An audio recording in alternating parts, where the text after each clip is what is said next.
Let us start. Closing stock we have done. Provide provision for doubtful debts. Provide provision for doubtful debts. This is RDD. This is nothing but RDD. पण ही कुठली RDD आहे? Adjustment मध्ये जी येते ती new RDD असते, right? This is new RDD.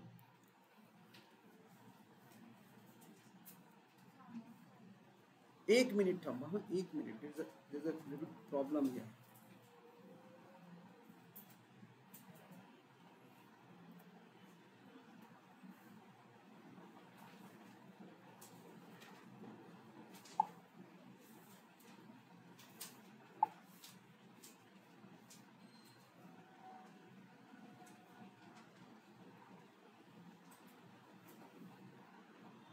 All right.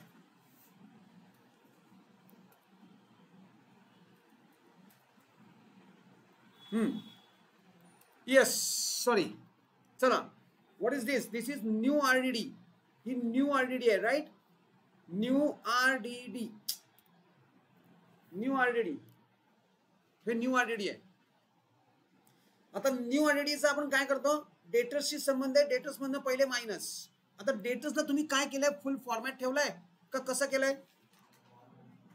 Debtors मी आता we can withdraw that format. हा 3-4 लिहून झाले, आपल्याला आयडिया आली आहे. आपल्याला ना किती ऍडजस्टमेंट्स आहेत डेटरला, त्याप्रमाणे किती जागा सोडायचे that also I think we are aware. मी बघा, मी I haven't committed myself anything. मी फक्त ऍडजस्टमेंट्सच्या लाईन सोडून ठेवल्यात बस. मग मी पहिलं काय करणार? लेस न्यू RDD लिहून टाकणार. I am going to write it as new RDD. That's it. Less new RDD, right? Less new RDD. आणि इनरला फिगर लिहून टाकणार. याचा सेकंड पोस्टिंग कुठे टाकणार? Second posting of new RDD bad debts. चला, बॅड डेट्स कुठे येणार आहेत? बॅड डेट्सचा आपल्याला फॉर्मॅट आहे काही किंवा नाही, नसेल तरी सुद्धा चालू शकतं, काय आपण इश्यू नाही आहे. आपल्याला पण तो लिहायचा आहे कुठे? प्रॉफिट अँड लॉसला, बरोबर ना? New RDD.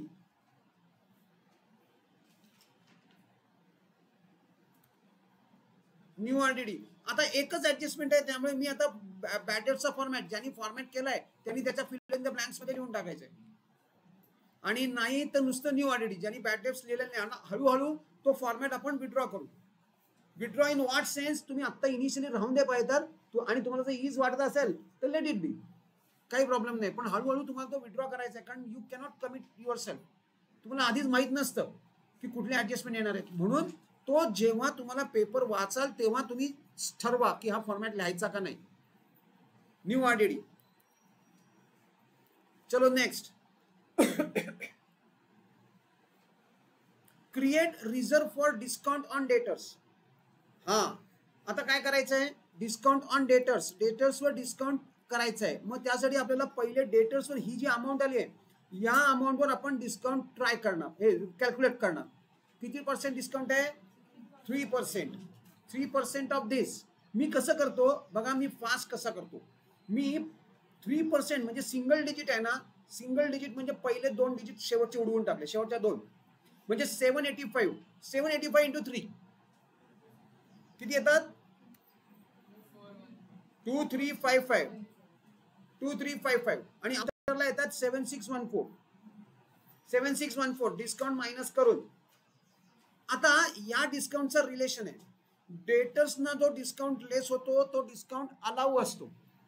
डेटर्सना जो डिस्काउंट लेस होतो तो डिस्काउंट अलाउ असतो, राईट? चला, we will go to profit and loss. जो डिस्काउंट मायनस केला तो आपण इकडं प्रॉफिट अँड लॉसला डिस्काउंट अलाउ म्हणून लिहिणार. Discount allow. माझं वर झालंय, तुम्ही खाली घ्या. In your case discount allow, it will be discount allow, right? Done. जमलं इथपर्यंत? नेक्स्ट. डिस्काउंट अलाउड जेवढं तुम्ही तिकडं मायनस केला, इकडं तुमच्या नोटबुक मध्ये जास्त बघा. इकडे बघण्यापेक्षा तो लेसची जी लेस केली अमाऊंट ती इकडे लिहून टाकायची. बरं, by the way existing discount होता का? नव्हता. असता तर आपण पोस्ट केला असता इथं. असता तर आपण इथं पोस्ट केला असता. आणि एक्झिस्टिंग जर डिस्काउंट असेल तर काय करायचंय? त्या डिस्काउंट मध्ये ऍड करणार. Add provision. का? कारण वर्ड काय आहे? प्रोव्हिजन. क्रिएट रिझर्व किंवा add reserve, add provision, add additional, ह्याचं वर्डिंग करायचंय जर असेल तर. आणि असे सुद्धा सम येणार आहेत की जेव्हा तुम्हाला ऑलरेडी डिस्काउंट असणार आहे, that you have to keep a track of that particular thing. ह्या पर्टिक्युलर थिंगचा तुम्हाला ट्रॅक ठेवायचा आहे. What is next value of leasehold premises as on 31 March is 1 lakh.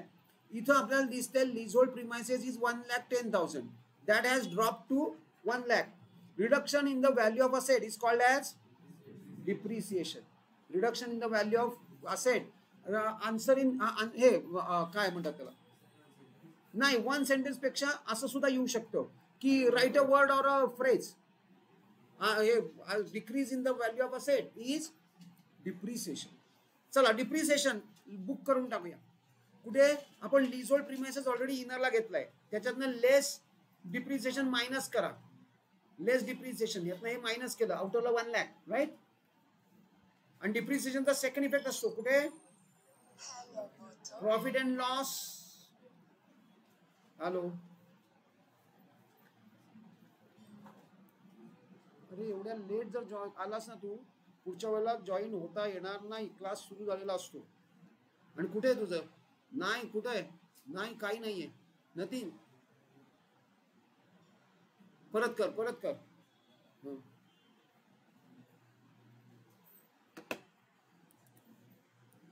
चला डिप्रिसिएशन, सॉरी आपल्याला काय लीजहोल्ड प्रिमायसेसचं डिप्रिसिएशन केलं. आता सेकंड इफेक्ट प्रॉफिट अँड लॉसला ते डिप्रिसिएशन बुक करून टाका. सिंगल डिप्रिसिएशन आहे म्हणून एकच लाईन, 2-3 असते तर आपण इनरला घेतला असता. साहिल 10 वाजता क्लास आहे, 10:15 नाही. चला डिप्रिसिएशन. आणि कालचा सम ट्राय केलाय का घरी, काय साहिल, जो अर्धवट राहिला होता केलाय, ट्राली झाला का. हा सर 1 रुपया मी राहते फक्त. हा तो 1 रुपया मी सांगतो कसा आहे तो. Outstanding expenses printing and stationery. Outstanding expenses Isha add कशात, त्या एक्सपेन्स मध्ये प्रिंटिंग अँड स्टेशनरी मध्ये ऍड. आणि second effect liability. Outstanding expenses printing and stationery मध्ये ऍड आणि सेकंड इफेक्ट आउटस्टँडिंग हे सॉरी लायबिलिटीला. चला पहिले printing and stationery. Printing and स्टेशनरीला आपण ऑलरेडी जागा सोडली आहे. Add outstanding 550, आउटरला 1700. 500 आहे का 550 आहे, चेक करा. 500. You have to be very very alert. का मी तुम्हाला हे असं करायला लावतोय, कारण ना बघा हा, तुम्ही एखादा दिल्ली सारख्या ठिकाणी गेलात ना, तुमच्या हातातली बॅग अशी गायब होईल. कारण का तुम्ही टेंटेटिव्ह आहात, चाललंय कुठेतरी इकडे लक्ष देऊन, अरे बॅग ठेवली ना खाली की ती गॉन आहे. ह्या लेवलला गेल्यात गोष्टी. So you have to be very very alert. तुम्ही भयानक अलर्ट राहायचंय. असं मस्त रिलॅक्स मध्ये चाललंय गोष्टी, चालणार नाहीत. चला सो तुमची बॅगेज नीट सांभाळा. 500 किती पाहिजे, 500. पण माझा आन्सर बरोबर आहे का, आन्सर करेक्ट आहे 1700. काय तन्मय मी कुठे आहे बाबा, तुझी अजून झोप झालेली दिसत नाहीये. काय आउटस्टँडिंग. चला याचा सेकंड इफेक्ट कुठे येणार, लायबिलिटीला. लायबिलिटीला कुठं, खालच्या साईडला एकदम at the bottom, right at the bottom. Outstanding printing and stationery. Outstanding printing and stationery 500. इथं मात्र मी बरोबर घेतले राईट. ईशा तू का सॉल्व्ह करत नाहीयेस, हे झालं आउटस्टँडिंग प्रिंटिंग अँड स्टेशनरी, दोन्ही पोस्टिंग झालं. व्हॉट इज नेक्स्ट, झालं की लेट अस फिनिश दिस. सगळ्यात पहिलं काय करावं लागेल, क्लोजिंग ट्रेडिंग अकाउंट क्लोज करा. चला 356. मी पटकन ग्रॉस प्रॉफिट काढून देतो, कारण बऱ्याचशा जणांचा gross profit is ready. Gross profit is 1,20,000. 1,20,500 gross profit. हाच ग्रॉस प्रॉफिट आपल्याला प्रॉफिट अँड लॉस मध्ये घेऊन जायचं आहे. प्रॉफिट अँड लॉसला कॅरी ब्रॉट डाऊन करायचं आहे, घ्या. आणि the only credit item on to the credit side is gross profit. म्हणजे हीच टोटल येणार आहे. This is going to be total right. ती आपण डिस्ट्रीब्यूट करणार आहोत. आता मी कशी डिस्ट्रीब्यूट केली आहे, this is wrong distribution right. 3 is going to be 6. मग तुम्ही काय करायचंय, फ्रॅक्शन्स मध्ये हाफ हाफ येत आहे. हाफ काय येत आहे, वाय इट इज हाफ, कारण इथं रेशो दिलेलं नाहीये का, दिलं इक्वल म्हणून, नथिंग इज गिवन राईट, हे दिलेलं नाहीये, हे दिलेलं नाहीये, हे रेशो आपल्याला माहित नाहीये. सो द रेशो इज 1:1, बरोबर.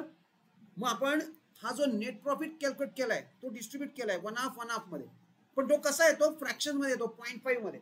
मग कुठल्या तरी एकाला, तुम्हाला जो मीरा आवडत असेल तर मीराला द्या, माधव आवडत असेल तर माधवला द्या. Obviously females will give Madhav 1 rupee extra आणि males will give Meera 1 rupee extra, but obvious, बरोबर ना. का आहे कोणी, आहे कोणी ज्याला माधव आवडतंय? चला ऑल राईट. एनिवे, सो तुम्हाला तुमच्या आवडीचा जो कोणी वाटतोय त्याला 1 रुपया एक्स्ट्रा द्यायचा आहे. म्हणजे इथं 3 रुपीज दिलेत तर मी इथं 2 रुपीज देणार माधवला ना, ऍक्सेप्टेड. माधवला 3, मीराला 2, नो प्रॉब्लेम. तू स्वतःला घेतोयस, मग तुला 1 रुपयाचा डिफरन्स येणार आहे. This is called as fraud. कुणाचा मगाशी आतिशचा 1 रुपया, आतिश तुझा 1 रुपयाचा डिफरन्स इज बिकॉज ऑफ दिस.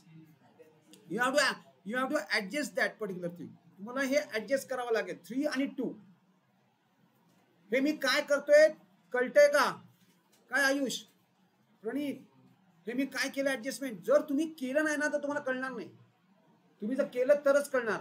आयुष का घरी तर तुझा काही संबंधच नाही काय करण्याचा. सर मला काही विचारूच नका, मी काय करणार नाहीये. केलंय घरी ट्राय, कुठं आहे दाखव मला एकतरी ऍडजस्टमेंट.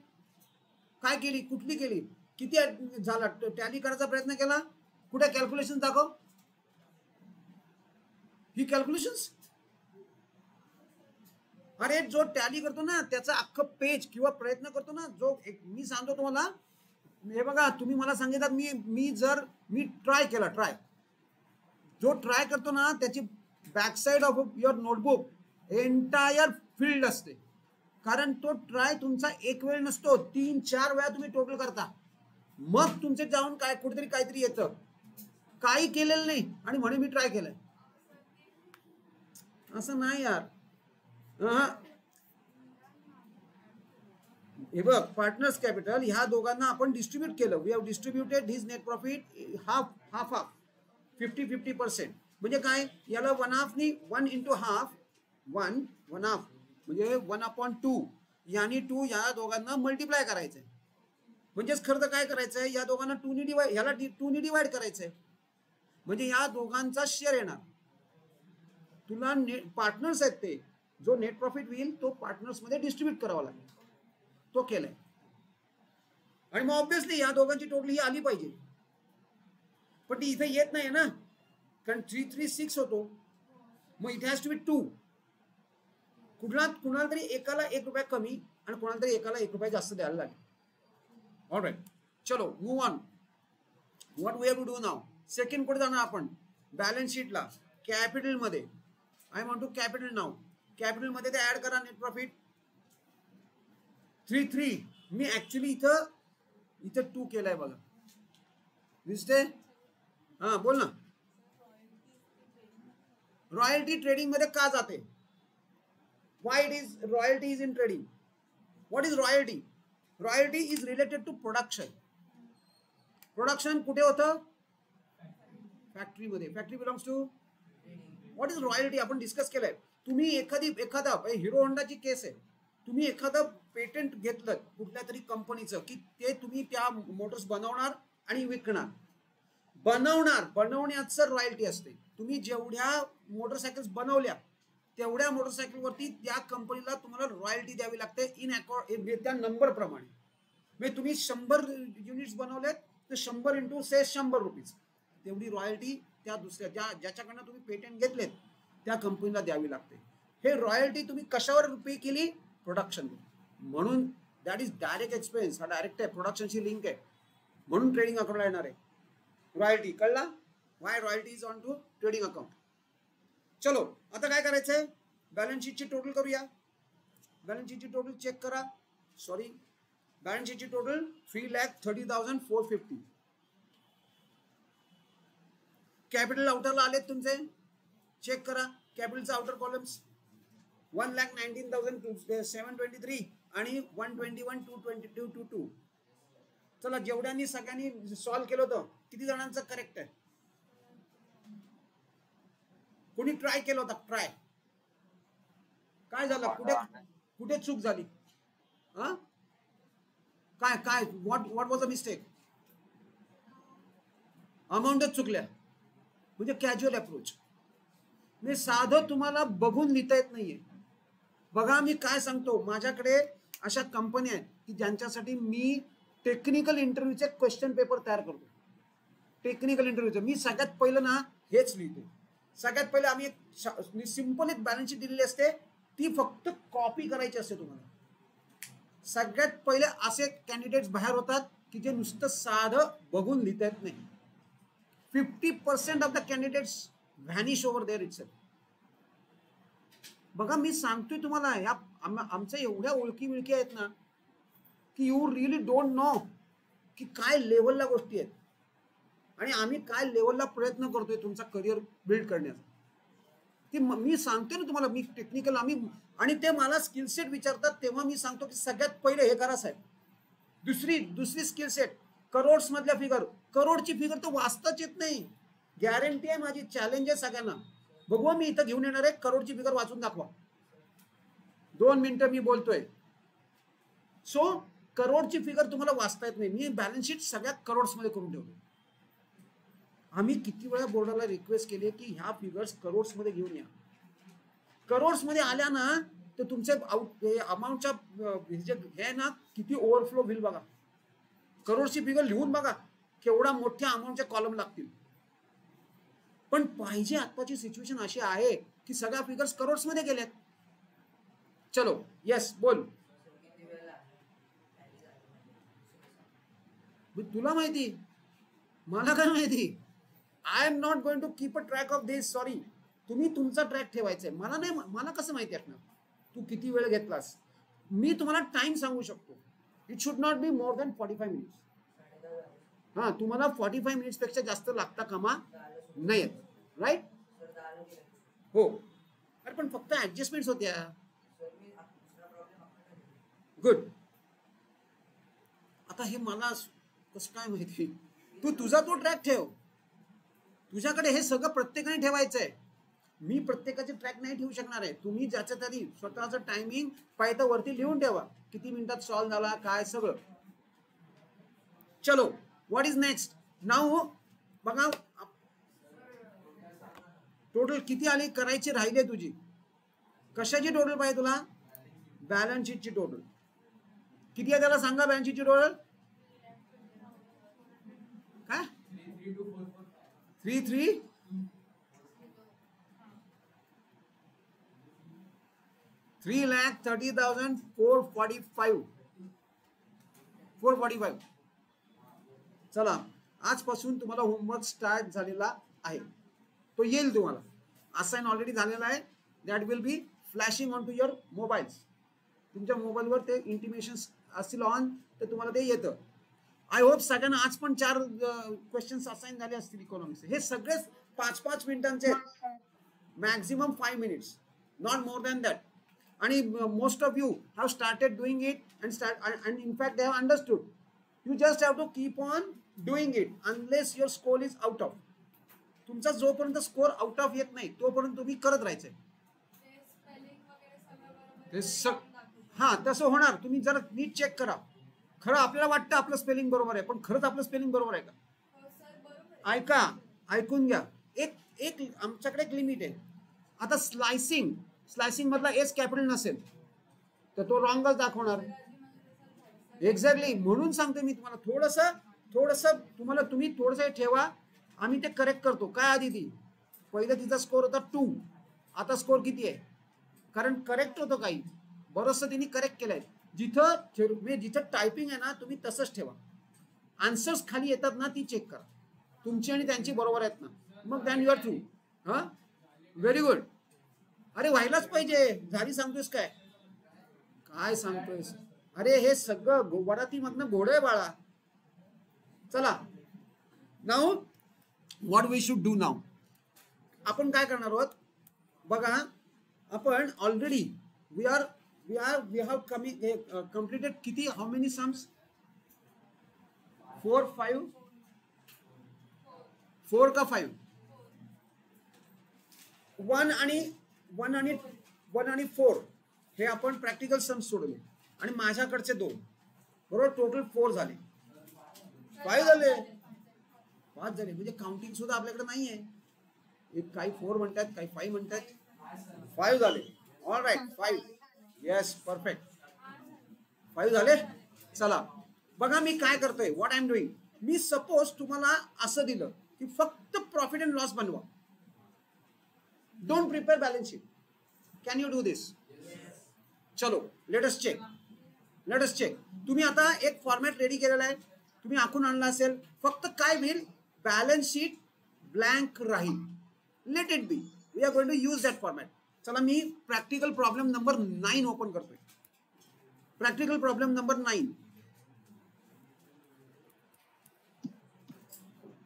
चेक करा प्रॅक्टिकल प्रॉब्लेम नंबर 9 खरंच असा आहे ना.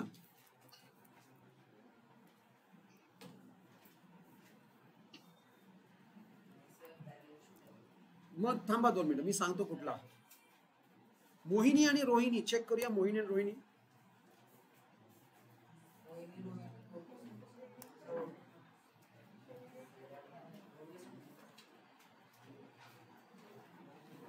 हा अच्छा, चलो माझ्याकडचा आहे. नाही, हा आहे बुक मध्ये, कुठेतरी बुक मध्ये आहे. प्रॉब्लेम नंबर 8 किंवा 7 कुठेतरी आहे. चला बाय द वे, एनिवे चला माझ्याकडचा सम आहे. आता बघा काय करूया. मी म्हणून म्हणतो ना की बोर्ड काय टेस्ट करतो तुम्हाला, की तुम्ही इन्स्ट्रक्शन रीड करता का नाही. बघा मोस्ट कॉमन नाही, 90% स्टुडंट सम वाचायचं म्हणजे इथून स्टार्ट करतात. काय समृद्धी, इथून नाही स्टार्ट करायचं, इथून स्टार्ट करायचं. आणि त्याच्यात इन्स्ट्रक्शन्स आहेत. बघूया किती जणांना इन्स्ट्रक्शन्स समजत आहेत. All right, Tanmay read it लाऊडली.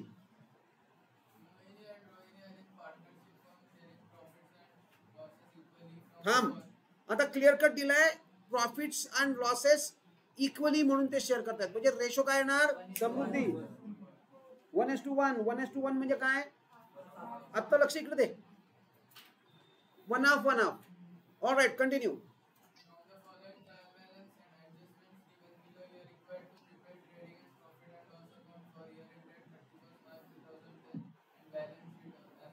Clear cut instruction आहे, क्लिअर कट इन्स्ट्रक्शन आहे, ट्रेडिंग अँड प्रॉफिट लॉस आणि बॅलन्स शीट.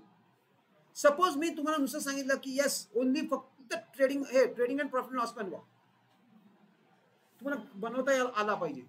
म्हणजे त्या केसमध्ये आपण काय करणार, फक्त एकच इफेक्ट देणार, सेकंड इफेक्ट देणारच नाही.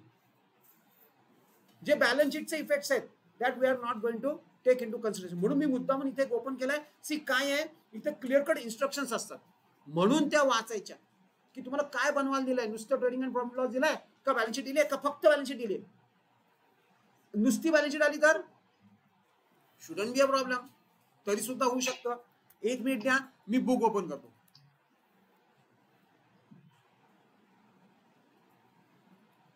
तुमच्यापैकी कोणाला सापडतंय का चेक करा. मला वाटतंय प्रॅक्टिकल प्रॉब्लेम नंबर 8 किंवा 9. प्रॅक्टिकल प्रॉब्लेम नंबर 8 किंवा 9. इन्स्ट्रक्शन्स रीड कर. इन्स्ट्रक्शन्स रीड कर. बॅलन्स शीट फक्त प्रॉफिट लॉस बनवायचं आहे, बॅलन्स शीट पण बनवायचे. असा एक सम आहे की ज्याच्यात फक्त प्रॉफिट अँड लॉस 8 आहे ना, 8 किंवा 9. 9 मी मगासपासून म्हणतोय 9. मग काय बघितलं तुम्ही, प्रॅक्टिकल प्रॉब्लेम नंबर 9.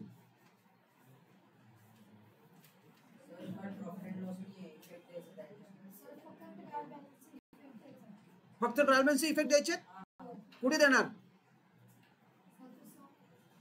चला चेक करूया. म्हणून म्हटलं इन्स्ट्रक्शन्स फार महत्वाचा पार्ट आहे हा. इन्स्ट्रक्शन्स चेक करूया काय इन्स्ट्रक्शन्स दिलेत. 1 मिनिट, इथं ओपन होत आहे.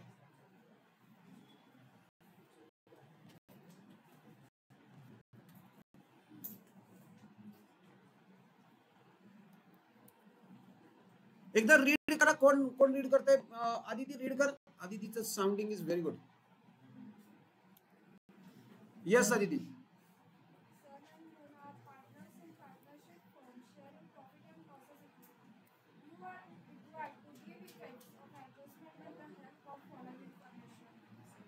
बस आता काय करणार मला सांगा एवढंच. What you have to do? नुसतंच दिले खाली कुठेतरी इन्स्ट्रक्शन दिलेत राईट. सापडलंच नाही आपल्याला, सापडतच नाहीये काय इन्स्ट्रक्शन्स आहेत काय. वल्लरी जरा रीड कर कुठे तुला सापडलं मला सांग की फक्त ट्रेडिंग अँड प्रॉफिट लॉस बनवायचं आहे. Wear it is?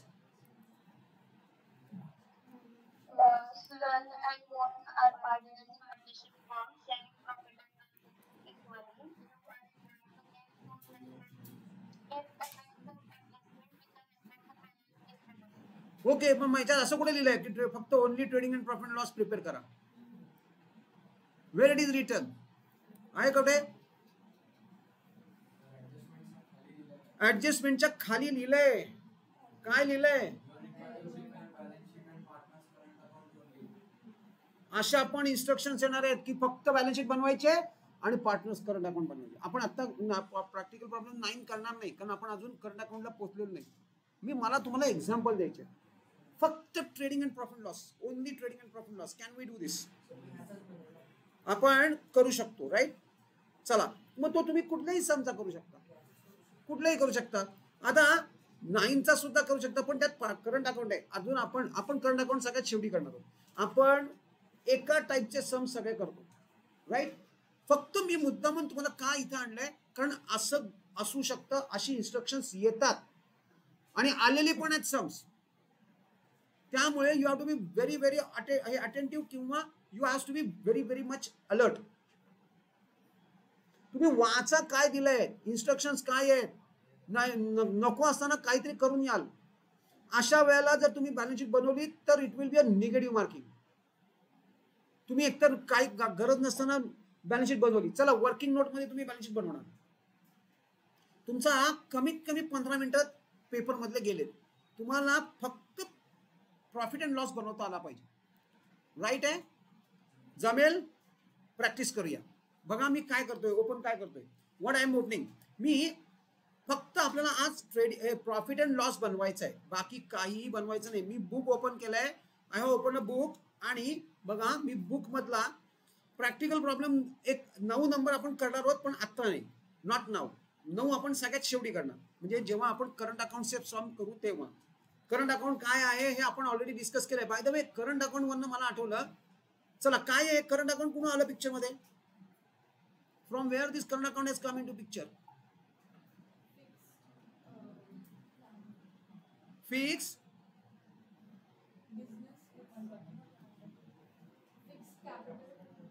नाही पार्टनरचं करंट अकाउंट काय आहे ते करंट अकाउंट बँक मधलं तू सांगते असते. इथं पार्टनर्स कॅपिटल अकाउंट आणि करंट अकाउंट अशी 2 अकाउंट ओपन होतात. कधी? वेन फर्म ओपन केल्यावर.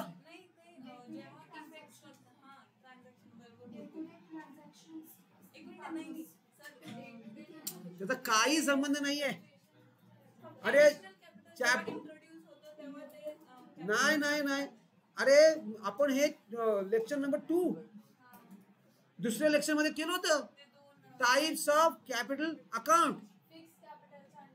फिक्स मध्ये करंट अकाउंट ओपन होतं का फ्लोटिंग मध्ये होतं? फिक्स मध्ये.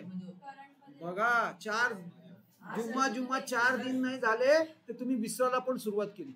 अरे फेब्रुवारी पर्यंत कसं टिकणार? आता नंतरचं शान पडलं काय उपयोग नाही बाळा, काय उपयोग नाही. Time is gone. चला पण ठीक आहे, देर आहे दुरुस्त आहे. काय आहे करंट अकाउंट? करंट अकाउंट कुठे येणार आहे, कधी येणार आहे, कुठल्या मेथड मध्ये येणार आहे? फिक्स कॅपिटल मेथड मध्ये. आणि फ्लोटिंग मध्ये फक्त आणि फक्त ओनली. चला येस बोल. अरे दिसत नाहीये. चला मी इलस्ट्रेशन 1 ओपन केलंय. इलस्ट्रेशन 1 थांबा मी स्क्रीनवर घेऊन येतोय. इलस्ट्रेशन 1 आणि आपल्याला फक्त त्याचा प्रॉफिट अँड लॉस बनवायचं आहे. ते सुद्धा मुद्दा म्हणून मी टाइमपास केलाय. ते सुद्धा आपल्याला 20 मिनिटं 20 मिनिट्स मध्ये. चला घ्या बघा काय आहे. What is it? आपण we will ask Vallari to read this. मी ओपन केलाय म्हणून मुद्दा म्हणून आणलाय मी. फक्त ट्रेडिंग अँड तुमचा फॉर्मॅट रेडी आहे, त्यातला balance sheet as it is राहू देत, काही प्रॉब्लेम नाही. ते फार तर वाया जाईल, असं होऊ शकतं, पॉसिबल आहे. चला आपल्याला फक्त ट्रेडिंग अँड प्रॉफिट लॉस करायचं आहे. फटाफट फटाफट आपण इथं मार्किंग करणार आणि पोस्टिंग पण करणार, ग्रॉस प्रॉफिट काढणार, नेट प्रॉफिट काढणार, दॅट्स इट. करूया. आता तुला जमायला हवं, आता आपण जे केलंय तेच घेतलंय. चला मी डायरेक्टली क्लोज आणि हा थोडंसं इथं लक्ष द्या. आता तुम्ही मला सांगायचे तर मार्किंग कुठे करायचे. मी ऍडजस्टमेंट्सवर आहे. येस वल्लरी, क्लोजिंग स्टॉकची मार्किंग कुठे करू? कुठेच नाही करायचं. All right. चला डिप्रिशिएट बिल्डिंग अँड मशिनरी. डिप्रिशिएटचं पण नाही करायचं.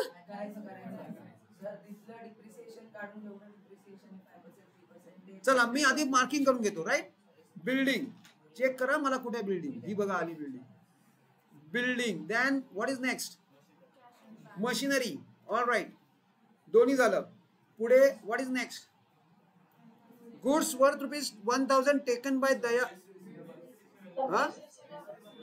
Sorry, extremely sorry. Bills receivable included dishonour of a bill. आता एक किती तिसऱ्यांदा आली ऍडजस्टमेंट. आता सगळ्यांना माहिती आहे काय काय करायचं असतं. बिल्स रिसिवेबल आणि डेटर्स. चला bills receivable and debtors. All right. Bills receivable and sundry debtors. All right, done. पुढे नेक्स्ट चेक करूया, पुढचं करूया ना, जेव्हा येईल तेव्हा करूया. चला नंतर goods worth ₹1,000 taken by Daya for personal use was not entered in books. Sorry, goods 1,000 चे गुड्स आहेत. दयाच्या कॅपिटलला मार्क करू.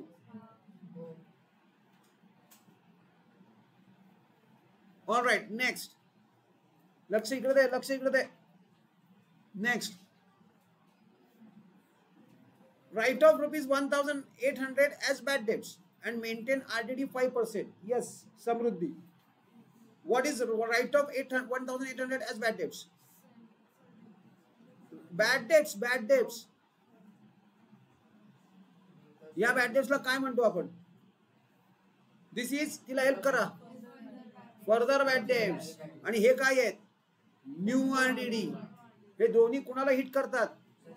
सनरी डेटर्स आणि bad debts. Sundry debtors and bad debts. चला sundry debtors and bad debts. Sundry डेटर्सला ऑलरेडी एक adjustment आहे, अजून फर्दर 2 ऍडजस्टमेंट्स आहेत आणि त्याच्याच खाली बॅड डेब्स आहे. राईट, त्याला 2 adjustments. Is that correct? Yes sir. चला, what is remaining? Goods of ₹6,000 was sold but no entry was made in the books of account. चला कुठे मार्क करू? सेल्स ला. चला फॉर्मॅट रेडी आहे. We will start with it. Right.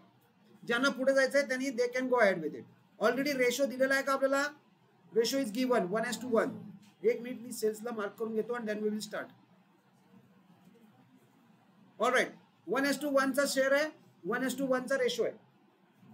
आणि balance sheet आता आपल्याला फक्त एक प्रॉफिट अँड लॉस बनवायचं आहे. Trading and profit loss account in the books of messrs Daya and Kshama. Messrs Daya and Kshama. In the books of messrs Daya and क्षमा.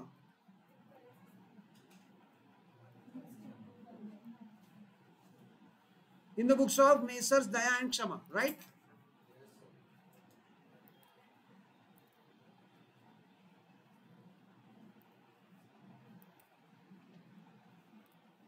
Sorry. चला हे बघा, याचं सोल्युशन पण दाखवूया आपण तुम्हाला. हे बघा, in the books of Daya and Kshama सुद्धा चालेल, पण ते मेसर्स करा, कारण partnership is always normally referred as messrs. याला मेसर्स असं म्हणतात. This is messrs. चला नेक्स्ट. आता स्टार्टिंग पॉइंट कुठला आपला? मार्किंग सगळं झालेलं आहे. आता फक्त trading and profit and loss we have to do. Right. चला ओपनिंग स्टॉक.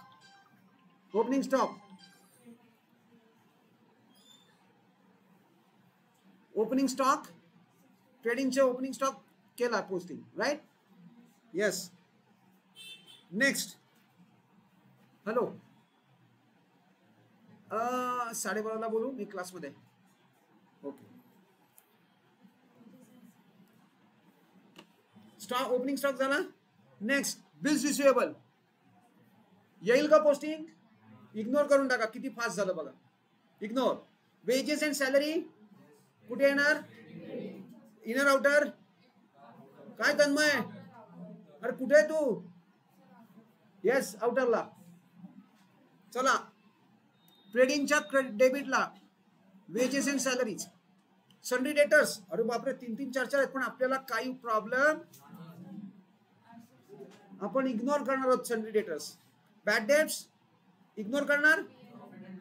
या प्रॉफिट अँड लॉस. बट ट्रेडिंगला, आता ट्रेडिंगला किती जागा सोडायच्या काउंट करूया. परचेसेस 1, लेस रिटर्न 2, नंतर बस रॉयल्टी 3 आणि 3 6 लाईन्स. ओपनिंग स्टॉक नंतर 6 लाईन्स सोडायच्या ट्रेडिंगला. काउंट करून घेतल्यात मी काउंटेड सुद्धा करू शकतो. I can counted and then do it. चला वेजेस सॅलरी झालं. आपल्याला बॅड डेट्स लिहायचे आहेत. ट्रेडिंग साठी 6 लाईन सोडायचे आहेत आणि मग बॅड डेट्स. बॅड डेट्सला काय काय किती ऍडजस्टमेंट्स आहेत? 2. म्हणजे किती लाईन सोडणार? 4. प्रत्येक ऍडजस्टमेंटला 2 line. So 4 lines after bad debts. 4 lines. Next purchases. Trading debit side इनरला, बरोबर ना? मोटर कार नाही करणार, इग्नोर करणार. Machinery ignore. Audit fee, profit and loss, take it to the profit and loss. चला प्रॉफिट अँड लॉसला घेऊन टाका. बॅड डेट्सच्या खाली. आता तुम्हाला बॅड डेट्सला 4 लाईन सोडायच्या आणि मग ऑडिट फी बुक करायचे. Remember, don't forget to do this. Audit fee. Sales return कुठे कुठे? सेल्स मधनं मायनस. सेल्स रिटर्न सेल्स मधनं मायनस. मग पहिले क्रेडिटला बाय सेल्स लिहा आणि मग त्यातनं लेस रिटर्न, आणि लेस रिटर्नच्या समोर ही अमाऊंट लिहून टाका. लेस रिटर्न.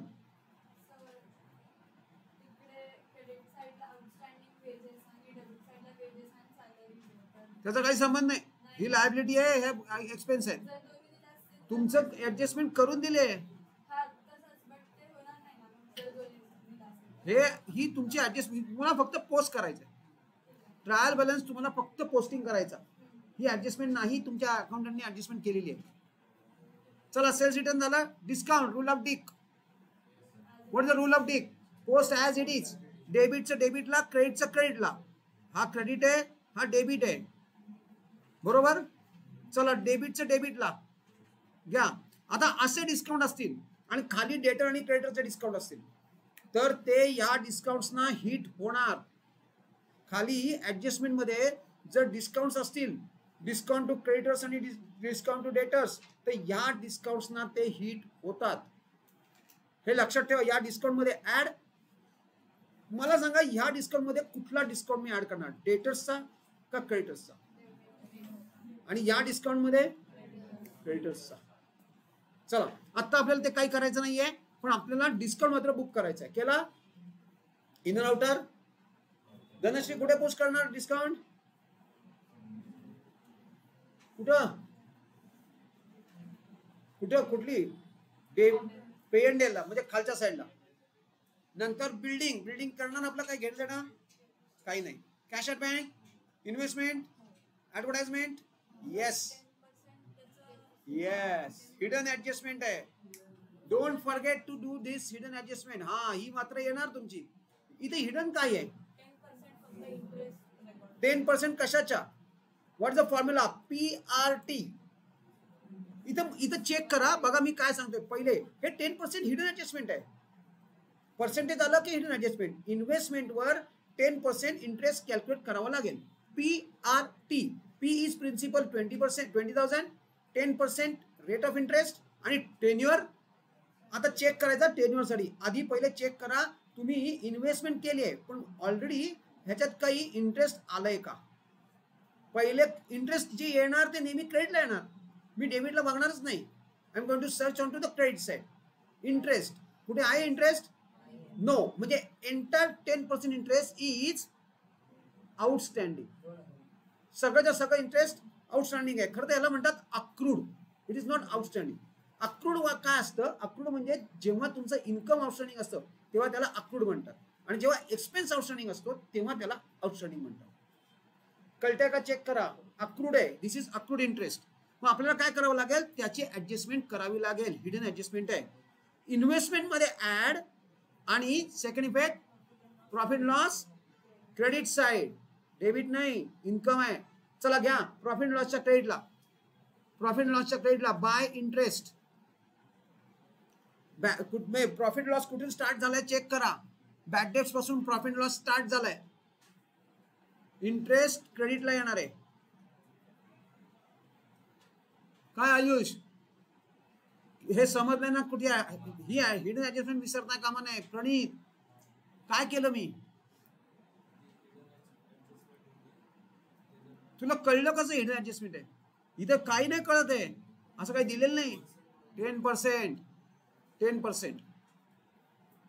आता मला आयुष हे सॉरी प्रणित मला हे सांग रे, पुढं काही आहे हिडन ऍडजस्टमेंट? ऍडव्हर्टाइजमेंटला काय रे, काय आहे ही? Paid for 9 months. What does this mean? Meter चालू होईल. अरे व्हेरी गुड, मीटर चालू होईल. ओके, मीटर चालू केला.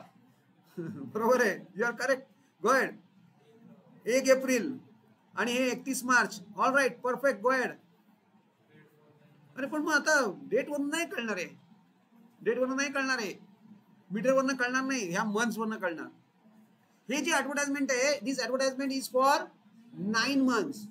आपलं इयर कितीचं असतं? 12 monthsचं. काय तन्मय, काय आहे का संबंध इथं? काय आमच्यात आहेस का तू? काय वेगळ्याच जगात आहेस? काय करू काय मग? हा मग काय करायचं पुढे? What is next? मला माझं 12 monthsचं इयर आहे, 9 monthsचं ऍडव्हर्टाइजमेंट झालं. What is next? काय आहे बोला? 3 months काढायचं. काय काढून करू काय मी? उलट नाही, तू पर्सेंटेज काढतेस. पर्सेंटेज नाही काढायचं आपल्याला. आपल्याला काय काढायचंय? 3 monthsचं पिरियड आउटस्टँडिंग आहे. 9 महिन्यांचंच ऍडव्हर्टाइजमेंट देऊन झालं. 12 महिन्यांचं वर्ष आहे. 3 महिन्याचं काय आहे? आउटस्टँडिंग. दिलं नाही आहे, देणार कधी? पुढच्या वर्षी. पण म्हणजे ड्यू झालं का? येस. आता बघा आउटस्टँडिंग एक्सपेन्सेसचं डेफिनेशन काय? Expenses due but not paid, that is called as outstanding expenses. हे ड्यू झालं का? येस, द्यायला पाहिजे होतं. तुम्ही दिलं नाहीये, देणार कधी? पुढच्या वर्षी. मग त्याला म्हणणार आउटस्टँडिंग एक्सपेन्सेस. मग आता काढायचं कसं बोला? 4,500 अपॉन 9 इंटू 3. हे जे काय असतं ना, हे 9 महिन्यांचं असतं. So 4,500 divided by 9 multiplied by 3. चला मला आन्सर सांगा. 1,500. What is that? आउटस्टँडिंग. चला पहिले ऍडव्हर्टाइजमेंट इनरला घ्या. ऍडव्हर्टाइजमेंट इनरला 4,500 आणि what is next? Add outstanding.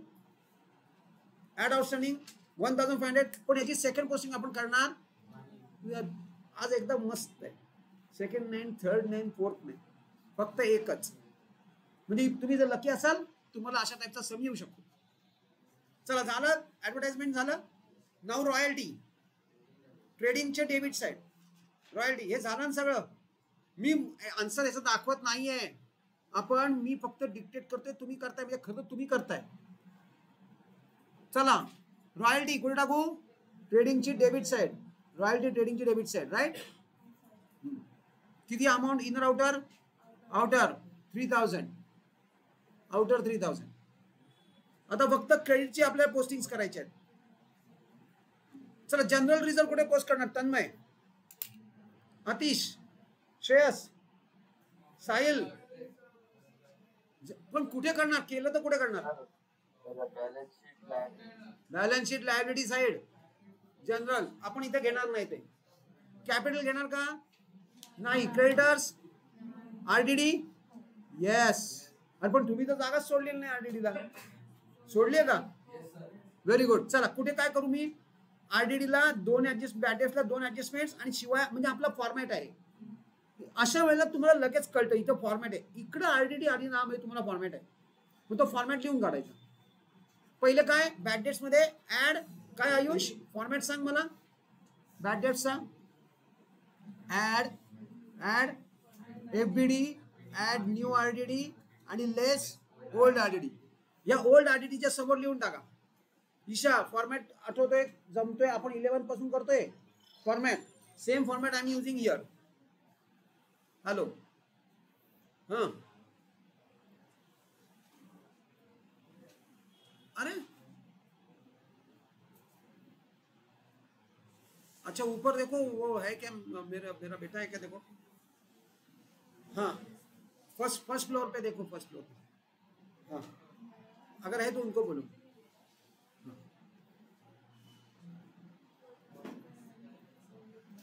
चला झालं काय फॉर्मॅट प्रमाणे लेस ओल्ड आरडीटी मध्ये लिहिलं का काय तन्मय फॉर्मॅट बॅड डेटचा फॉर्मॅट. मग यातलं हे काय आहे, म्हणजे ऍड करणार का लेस करणार. लेस करणार. चला लेस करा. सेल्सला इनरला घ्या. सेल्स इनरला आउटस्टँडिंग वेजेस येणार का, परचेस रिटर्न येणार, येणार, आणि discount, yes discount is also there. चला झालं पोस्टिंग, सगळी पोस्टिंग झाल्यात, मी फटाफट केलेत. बघा ना, आपण आरडीडी ओल्ड आरडीडी म्हणून बुक करणार, आउटस्टँडिंग वेजेस करणार नाही, सेल्स इनरला लिहिणार, परचेस रिटर्न परचेस मधनं मायनस करणार, आणि डिस्काउंट रूल ऑफ डिक वापरणार, क्रेडिटला लिहिणार कुठे पण, प्रॉफिट अँड लॉसला, प्रॉफिट अँड लॉसला क्रेडिटला. प्रॉफिट अँड लॉस कुठून स्टार्ट झालाय, बॅड डेट्स पासून स्टार्ट झालाय, त्याच लाईन वरती क्रेडिटला. बघा मी अजिबात इथं मी आय कॅन व्हिज्युअलाइज. मी हे जे तुम्हाला सांगतोय ते व्हिज्युअलाइज करतोय. मी सॉल्व्ह करतोय का नाही, मला तुम्हाला ह्या लेवलवर आणायचंय की you should be able to visualise. मी इकडे माझा पहिला आयटम कुठला आहे, बॅड डेट्स, एवढं तुमच्या लक्षात राहतं. तुम्ही प्रयत्न करा. नेक्स्ट पुढचं क्लोजिंग स्टॉक. क्लोजिंग स्टॉक काय हे कुठे करणार मला सांग. ट्रेडिंगच्या क्रेडिट साइडला आणि असेट साइडला. चला करा पोस्टिंग. क्लोजिंग स्टॉक, ट्रेडिंगची क्रेडिट आणि असेट तर येणारच नाहीये. चला नुसती एक तर करा, एक इफेक्ट द्या. क्लोजिंग स्टॉकचा एक इफेक्ट देऊन टाका. Second effect depreciation, building and machinery. काहीच येणार नाही, पण पीएनएलचा इफेक्ट घ्यावा लागेल. पीएनएलचा इफेक्ट, चला पीएनएलचा इफेक्ट काय करा, पहिले मशिनरी आणि बिल्डिंग किती आहे, 75,000. बिल्डिंग वर 5% किती येत आहे, 7,500, म्हणजे 3,750. Half of 7,500 is 3. एवढ्या फास्ट कॅल्क्युलेशन्स यायला हवेत. मी काय केलं, मी पहिले हा एक 0 उडवून टाकला, इट बिकम्स 7,500 आणि 5% म्हणजे याच्या निम्म, हाफ, 3,750. बरोबर आहे का बघा, राईट. चला आता याचा 3% कॅल्क्युलेट करा. कुणाच्या 3% कॅल्क्युलेट करायचं आहे, मशिनरीच्या. मशिनरी कुठे आहे, ओहो मशिनरीला तुम्हाला घाम फुटणार. 3,444 3% ऑफ, येस. हे दोन्ही डिप्रिसिएशन प्रॉफिट अँड लॉसला घेऊन टाका. दोन्ही डिप्रिसिएशन प्रॉफिट अँड लॉसला.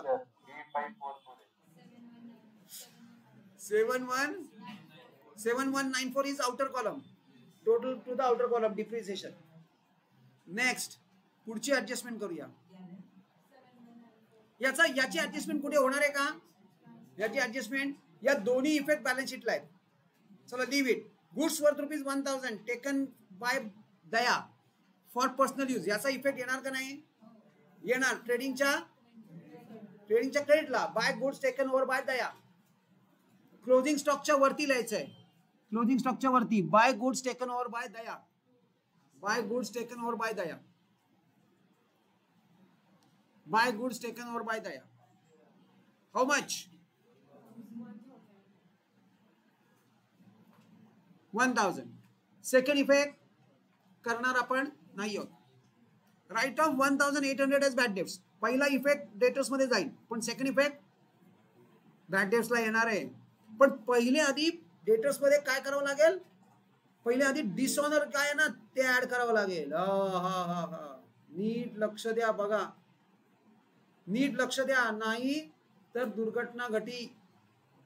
इथं पहिले डिसऑनर आहे बिल, म्हणजे हे याच्याशी संबंध आहे, दिस इज रिलेटेड. चला मला तुम्ही नीट कॅल्क्युलेट करून द्या आणि मला सांगा किती आहे, किती पर्सेंट कॅल्क्युलेट करायचं आहे. डेटर्सवर 5%. डेटर्सची अमाऊंट किती आहे? डेटर्सची अमाऊंट आहे 1,32,500. त्याच्यावर डायरेक्टली 5% येणार नाही. तर 7685 आले. 7685. व्हॉट इज दिस? तर टोटल आहे सर, म्हणजे पूर्ण बॅड डेटचे आउटर कॉलम. नाही मला हे पाहिजे. आरडीडी किती आहे? What is RDD? 6685. कसं कॅल्क्युलेट केलं?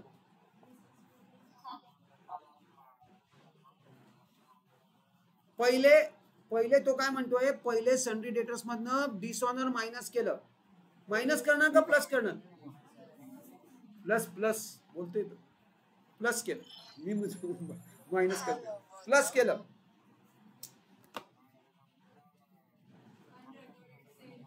त्यानंतर एफबीडी मायनस करा. अनरेकॉर्डेड सेल पण आहे. अनरेकॉर्डेड सेल पण आहे. उलट पालट कसं आहे बघा. हे बघा, goods ₹1,000 were sold but no entry was made. म्हणजे आपल्याला काय कॅल्क्युलेशन्स करायचे आहेत, भरपूर उलटी पालटी कॅल्क्युलेशन्स करायचे. म्हणून मी मुद्दामून हा सम घेतला आणि याचंच फक्त ट्रेडिंग अँड प्रॉफिट लॉस करायला लावलं मी तुम्हाला. याचं कारण इज दिस. मी काय म्हणतोय कळतंय का? काय आपल्याला काय करायचं? आपण परवा राणी चव्हाण केला. राणी चव्हाण म्हणजे काय? हा सम आहे, ह्याच्यात दोन्ही आहे आणि बरोबर त्यांनी उलट पालट करून ठेवलंय. मुद्दामून ही ऍडजस्टमेंट खाली टाकली. याचं कारण का? तुम्ही इथं का 5% कॅल्क्युलेट करणार आणि मग तुम्हाला रिअलाइज होणार, ओ माय गॉड.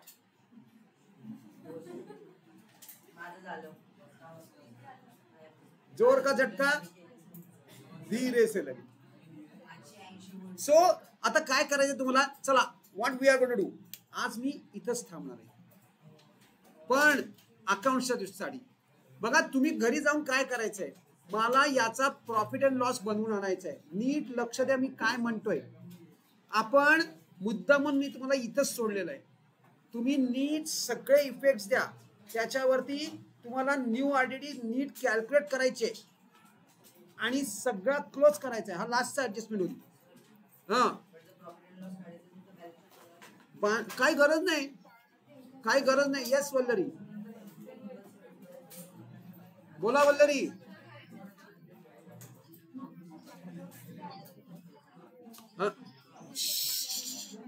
बरोबर आहे, पण त्यातली न्यू आरडीडी किती आहे? हॅलो, 6985 तिने कॅल्क्युलेट करून आन्सर दिलाय. चला घरी जाऊन चेक करा सगळ्यांचं बरोबर येत आहे का. Right, alright. उद्या आपल्याला एक अख्खा सम इथंच करायचा आहे. हा सम फक्त आपण चेक करणार आहोत. घरी जाऊन तुम्ही चेक करायचंय. पण मला मुद्दामून तुमच्याकडनं हे करायचं होतं की तुम्हाला फक्त प्रॉफिट अँड लॉस, आणि नुसता प्रॉफिट अँड लॉस म्हटला ना की तोच सम अशा टाईपचा देणार ते. कारण ह्याच्यात जरा आहे ट्रिक आहे, एकदम गिवन अवे नाही आहेत, भरपूर गोष्टी आहेत. कुणाला दाखवायचं त्याला? म्हणजे कशाला? इथं आहे ना, बुक मध्ये आहे. वा, कशाला असे असे घास घेताय तुम्ही आणि लोकांना कशाला कामाला लावताय? We R here. हे आपला, see, this is your lookout and this is your responsibility. Don't put it into another shoulder. तू त्या दुसऱ्यांच्या शोल्डरवर टाकू नको. तुझं तू बघ. त्यातून तुला हेल्प लागली ना तर तू भडकणार, तुला तो हेल्पच करणार नाही पुढच्या वेळी. तू आला ना की तो पळून जाणार. मग तेच ना. अरे काय लिमिट आहे की नाही? तो म्हणे अरे सारखं सारखं तू मला विचारतोय, त्यापेक्षा तू सॉल्व कर, तू सॉल्व कर. मग हरकत नाही, पण पहिले सॉल्विंग तू करायचंय. ओके, चलो. आपण ऑलरेडी काल ओसीला प्रिन्सिपल्स ऑफ मॅनेजमेंट स्टार्ट केलं होतं. मला एक सांगा, nature of principles of management is universal. मला असं पाहिजे बघा, justify. Principles of management are universally accepted. True and false विचारत नाही मी तुम्हाला, जस्टिफाय सांगतोय, जस्टिफाय करायला सांगतोय. जस्टिफाय करा. How will you justify? What is mean by principle? What is mean by principle? Tell me. समृद्धी, लक्ष इकडे द्यायचं आहे. What is mean by principle? Fundamental truths. Perfect. अजून?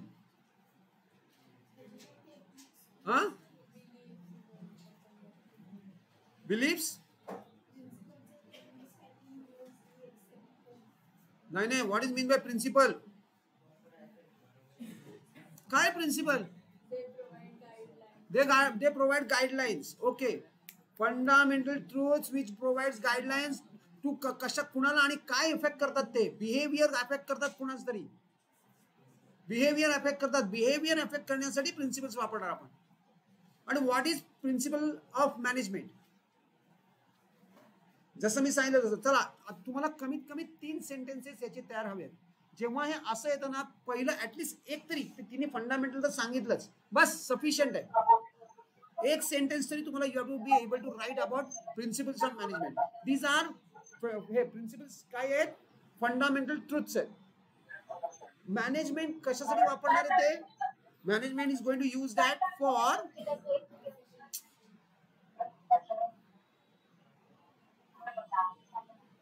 प्रणिती, सॉरी, प्रार्थना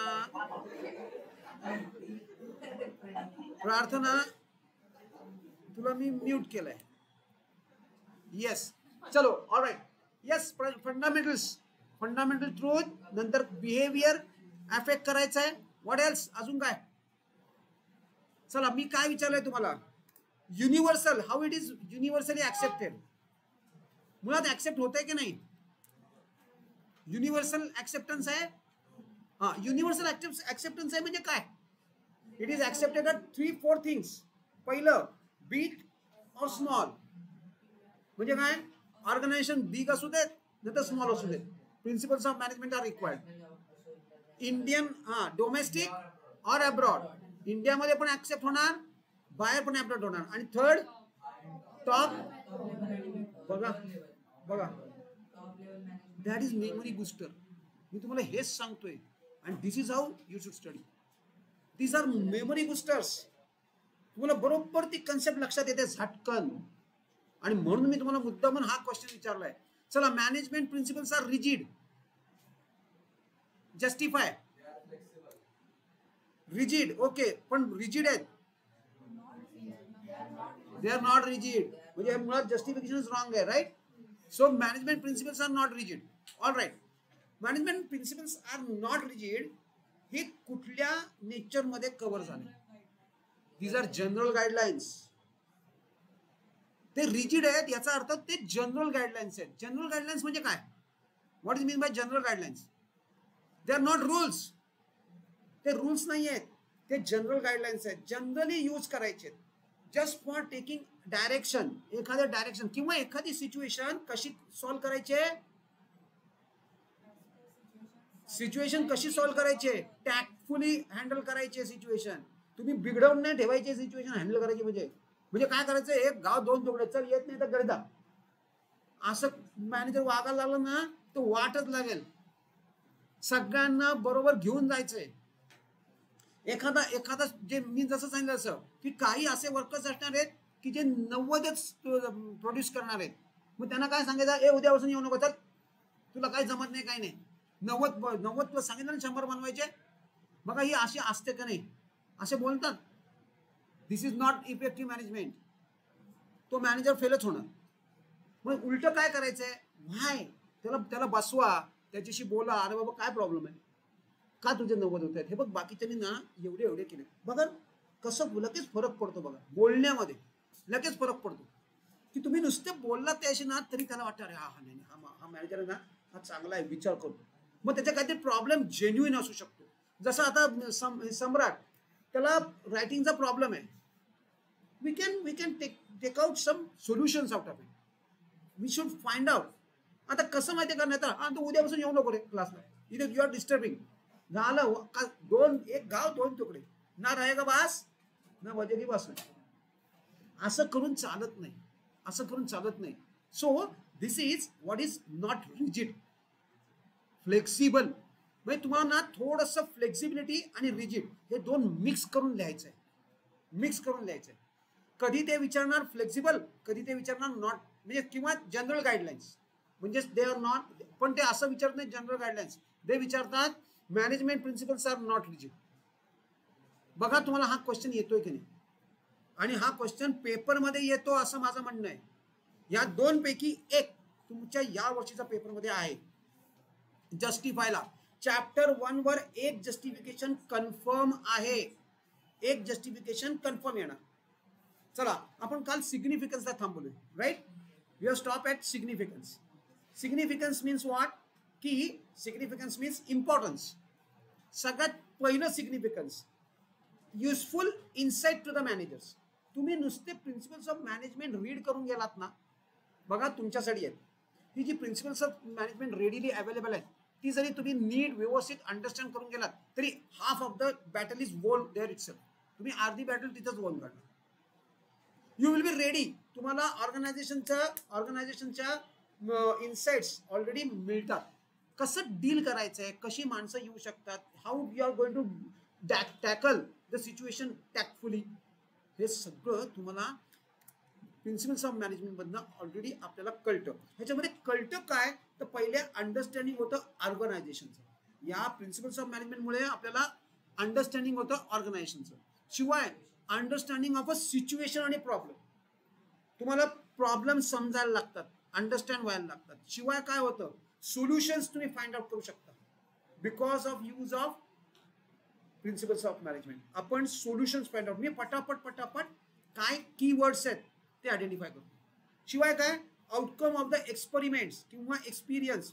ह्याच्यातनं तुम्ही एखादा मॅनेजमेंट प्रिन्सिपल जर अप्लाय केलं तर त्याचा आउटकम काय येऊ शकतो, that also you are aware. तो सुद्धा तुम्हाला अवेअर असतो. सो इट इज लाईक दिस.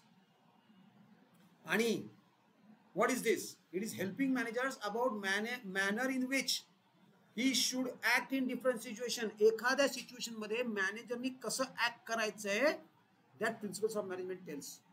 ते प्रिन्सिपल ऑफ मॅनेजमेंट सांगत असतात.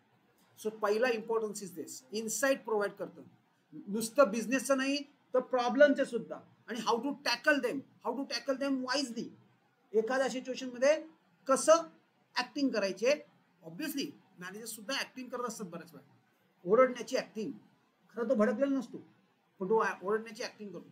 मी किती वेळा तरी ओरडतो पण मी काही भडकलेलो नसतो, मी एकदम शांत. फक्त काय आहे, तो त्यावेळेला तसाच आवाज काढावा लागतो. दिस इज व्हॉट. म्हणून मी म्हणतोय तुम्हाला की आम्ही हे जसंच्या तसं फॉलो करत असतो. आणि हे तुम्ही सुद्धा पुढे जाऊन इन फ्युचरमध्ये तुम्ही most of you are going to become managers. कोणी आहे जो वर्कर म्हणून जॉईन होणार आहे, सांगा तुमच्यापैकी कोणी. You are going to join as a worker, wonderful. पण एक वर्कर म्हणूनच राहणार, कधीतरी मॅनेजर बनणार. So it will be useful for you. हा, शेअरहोल्डर म्हणजे काय, मग वर्कर कसा होणार, मग वर्ण म्हणजे वरती जाणार म्हणजे मॅनेजर होणार ना मग. So it is very very helpful. So next पुढचा पॉइंट बघा. सगळ्यात मेन यूज आहे वेस्टेज ऑफ रिसोर्सेस. सगळ्यात मेन यूज, ह्याचा मेन यूज काय तर वेस्टेज ऑफ रिसोर्सेस वेस्ट होऊ नयेत म्हणून प्रिन्सिपल्स ऑफ गाईडलाईन्स हे, किंवा रिसोर्सेस यूज, तुम्ही रिसोर्सेस एकदम ऑप्टिमली यूज करायचे. This information is provided by principles of management. Next, helpful, underline आले, हेल्पफुल इन एफिशियंट आलंच. एफिशियंट म्हणजे काय, what is mean by efficient. Yes Ayush आणि प्रणित. एफिशियंट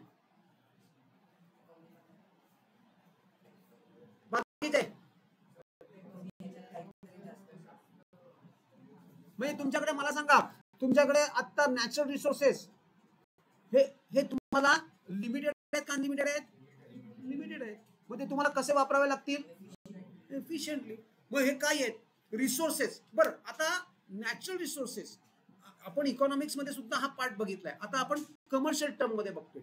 मला बघा, मला काय म्हणायचंय, what I mean to say, there are 5 M's, ज्याला रिसोर्सेस असं म्हणतात. मॅनेजमेंटमध्ये देर आर 5 M's.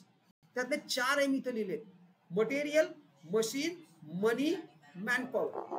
5वा M काय आहे उद्या शोधून आणायचं, मला सांगायचं. 5 M's ऑफ मॅनेजमेंट.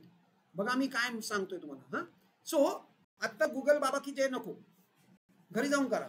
सो असे आणि म्हणजे बघा ना, आता रिसोर्सेस म्हणजे कोण, ते 5 M's. या 5 M's ला आपण कसं करायचंय, एफिशियंट युटिलायझेशन करायचंय. म्हणजे काय, हे आता बघा याच्यामध्ये मॅन पॉवर, म्हणजे तुम्ही काय केलं, तुम्ही माणसं बोलीत कामाला आणि त्यातले 4 तास ते काम केला आणि 4 तास नुसता बसू नये. मॅनेजमेंट आहे. 5वा M मॅनेजमेंट, राईट. 5वा M मॅनेजमेंट आहे. मटेरियल, मशीन, मनी, मॅनपॉवर आणि मॅनेजमेंट.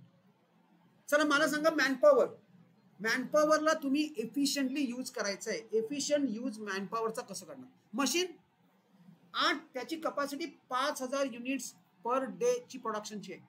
तुम्ही 3000 प्रोडक्शन काढताय, म्हणजे तुम्ही एफिशियंट यूज करताय नाही. You are inefficient. तुम्हाला 5000 ची कपॅसिटी आहे, why are you not using that machine for 5000 production. तुमचं 5000चं प्रोडक्शन का येत नाहीये, आणि हे कोण सांगणार तुम्हाला, principles of management. This is very very important. याच्यामध्ये काय होणार आहे की proper balance between resources and putting them to the optimum use. याच्यामध्ये तुम्हाला प्रॉपर बॅलन्स शोधता येणार आहे, because of study of principle of management. Efficient use करायचा म्हणजे त्या रिसोर्सेस कडनं ऑप्टिमम काढून घ्यायचंय. 8 तासाची ड्युटी जर लेबरची असेल तर लिटरली 8 तास मानेवर खडा ठेवून काम करून घ्यायचंय. मारवाडी स्टाईल. अजिबात आलतू फालतूपणा. सर मध्येच मी जर 2 मिनिटं व्हॉट्सअप बघतो, जमणार नाही. 2 मिनिटं बाय केलेले आहेत, 2 मिनिटाचं काम वेस्टेज गेलं, लगेच पैशांमधनं मायनस. ह्या लेवलला तुम्हाला हे कुठे चालतं, हे इंडियामध्ये नाही चालत. दिस हॅपन्स इन अब्रॉड. अब्रॉडमध्ये खरंच 8 तास म्हणजे 8 तास लोक काम करतात. तरी सुद्धा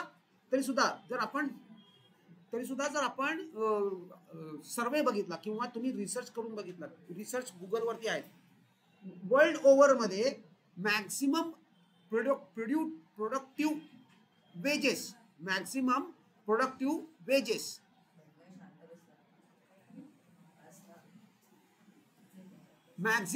प्रोडक्टिव्ह वेजेस हे 6 आवर्स, 6 तास आहे. 8 तासापैकी म्हणजे 2 तास तसं सुद्धा लोक टाइमपास करणार, आणि पेमेंट मात्र कितीचं घेणार, 8 तासाचं. सो दिस त्याला 6 तास तर 6 तास एफिशियंट युटिलायझेशन. पण शक्यतो काय करायचंय, एंटायर 8 आवर्सचा वर्क व्हायला पाहिजे. लावून टाक.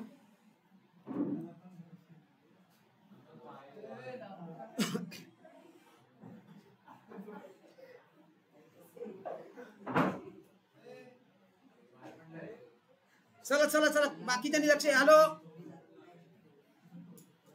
So efficient utilization of resources. मी इथे एक्झाम्पल पण दिलंय. हॅलो, एक्झाम्पल पण दिलेलं आहे मशिनरीचं, जे आपण डिस्कस केलंय. सेम सायंटिफिक डिसिजन मला तुमच्याकडनं हवं आहे. सायंटिफिक डिसिजन घ्यायचा म्हणजे एक्झॅक्टली काय करायचं. हा, रिसर्च करायचा, डाटा कलेक्ट करायचा, तो अनालाइज करायचा आणि मग डिसिजन घ्यायचा. का एखाद्या एक्सपर्ट कडे जायचं, त्याचं ओपिनियन घ्यायचं म्हणजे सायंटिफिक डिसिजन नाही. नो, त्याला म्हणतात रूल ऑफ थंब. म्हणजे एखाद्या एक्सपर्ट त्यापेक्षा काय आहे, तुम्ही काय करणार, त्याचा डाटा कलेक्ट करणार. झाले थंब. चालू करू पुढं.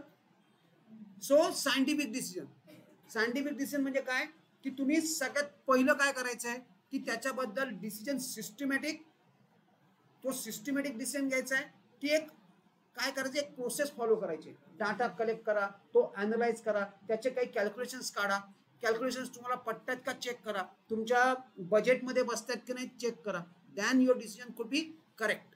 किंवा असे जे डिसिजन तुम्ही घेणार ते तुम्ही मोस्टली करेक्ट येण्याची शक्यता असते. आता कुठले डिसिजन्स तुम्ही सायंटिफिकली घेऊ शकता, तर क्रिटिकल सिच्युएशन टॅक्टफुली हँडल करण्यासाठी जे डिसिजन लागतात ते सायंटिफिक डिसिजन असायला हवे. किंवा कशासाठी लागणार scientific decision, to handle situation tactfully. तुम्हाला टॅक्टफुली सिच्युएशन्स हँडल करायच्या. How to analyse the situations, to search alternative options and their results. Scientific research decision घेण्यासाठी काय करावं लागेल, तो अख्खा सिच्युएशन किंवा तो प्रॉब्लेम आहे डिसिजन घ्यायच्या आधी तो नीट अनालाइज करावा लागेल. वन साइडेड डिसिजन देऊन चालणार नाही, त्याचा प्रॉब्लेम होणार, दुसरी साइड त्याच्यावर एफेक्ट होणार, परहॅप्स ते तुमच्या ऑर्गनायझेशन सोडून जाणार. त्यामुळे तुम्हाला नीट सिच्युएशन अनालाइज करावी लागेल, त्याच्याशी रिलेटेड डाटा कलेक्ट करावा लागेल, डाटा अनालाइज करावा लागेल आणि मग डिसिजन किंवा काही कॅल्क्युलेशन्स करावी लागतील, ती सुद्धा व्हेरीफाय करावी लागतील आणि मग डिसिजन्स घ्यावा लागेल. Understanding social responsibility. आता social responsibility what is CSR, खरं तर SR याच्यावर अख्खा एक चॅप्टर आहे आपल्याला OC मध्येच ह्याच वर्षी. सोशल रिस्पॉन्सिबिलिटी, तुम्हाला वाटतं आपल्या सगळ्यांची सोशल रिस्पॉन्सिबिलिटी, तुमची स्वतःची सोशल रिस्पॉन्सिबिलिटी आहे? कोण नाही म्हणते? सगळ्यात पहिले सोसायटी येऊन तुला जोडेल. सोशल तुला तू ज्या सोसायटीमध्ये राहतोय टुवर्ड्स दॅट सोसायटी तुझी रिस्पॉन्सिबिलिटी नाही. कशी? अजिबात घराच्या बाहेर केर टाकायचा नाही. आहे रिस्पॉन्सिबिलिटी, सोशल रिस्पॉन्सिबिलिटी आहे. अजून आता तर हे आपल्या कॉर्पोरेशननी 2 तुम्हाला हे बकेट्स दिले आहेत, एका याच्यामध्ये वेट आणि एका याच्यामध्ये सुका. काय आहे हे? कचरा. हा बायफर्केशन करून द्यायचं आहे. देतो आपण. रस्त्यावरती थुंकायचं. चला तुम्ही बहुतेक चांगली व्यवस्थित मुलं असणार, ते काही थुंकणार नाही. अजून बाकी मस्त रस्त्याच्या मध्यभागी सगळ्या मित्रांनी मिळून गाड्या लावून मस्त गप्पा मारायच्या चौकामध्ये. ही सोशल रिस्पॉन्सिबिलिटी आहे? नाही. यू हॅव मग काहीतरी दुसरं करा. नंतर काय, गाडीवर मस्त चाललंय, गाडी इकडे एका हाताने आणि एका हातात मोबाईल चालू आहे, झाला ऍक्सिडेंट. म्हणजे थोडक्यात. पण हे सगळं अंडरस्टँडिंग, ह्या सगळ्या म्हणजे प्रत्येक जसं तुमची ऐका बस तुमची जशी इंडिव्हिज्युअल पर्सनची सोशल रिस्पॉन्सिबिलिटी आहे तशी एखाद्या ऑर्गनायझेशनची सोशल रिस्पॉन्सिबिलिटी आहे का नाही? कुठली? एक ऑर्गनायझेशन पोल्युशन, बरोबर बोलते तो. हे ट्रॅफिक जॅम जे होत आहेत ह्याला ऑर्गनायझेशन रिस्पॉन्सिबल आहेत का नाहीत? आहेत. काय करता येईल? काय एवढे ट्रेक्स, एवढं ट्रान्सपोर्टेशनच बंद करून टाका. अरे मग चालणारच नाही बाबा, इकॉनॉमी चालणार नाही. एक टाइम नको, स्टॅगर्ड टायमिंग करा. स्टॅगर्ड टायमिंग, येस, 1 by 1 किंवा एरिया वाईज टायमिंग ठेवता येईल. हिंजेवाडी सकाळी 9 वाजता, तर हे काय आपली खराडी दुपारी 12 वाजता, असे ऑफिसेस चालू करा. असं करता येऊ शकतं. It is possible. म्हणजे ही ऑर्गनायझेशनची पण सोशल. पण हे सगळं अंडरस्टँडिंग आपल्याला कुणी करून दिलं? Principle of management. Principle of management ऑर्गनायझेशन्सना अवेअर करून देतात की सोशल रिस्पॉन्सिबिलिटी सुद्धा त्यांचीच रिस्पॉन्सिबिलिटी आहे. म्हणजे टुवर्ड्स सोसायटी काहीतरी रिस्पॉन्सिबिलिटी आहे. बोल.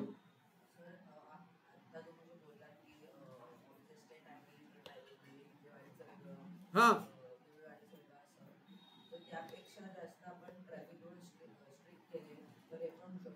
पण नुसते ट्रॅफिक रूल्स सेट करून काय होणार आहे? म्हणजे काय, म्हणजे थोडक्यात काहीतरी सोल्युशन्स काढणं ही रिस्पॉन्सिबिलिटी कोणाची आहे? ऑर्गनायझेशनची आहे. आणि ह्याचा अवेअरनेस कोणी आणून दिलाय?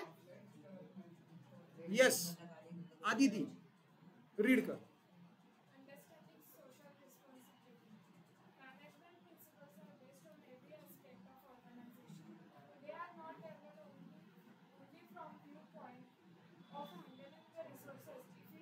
Effectively.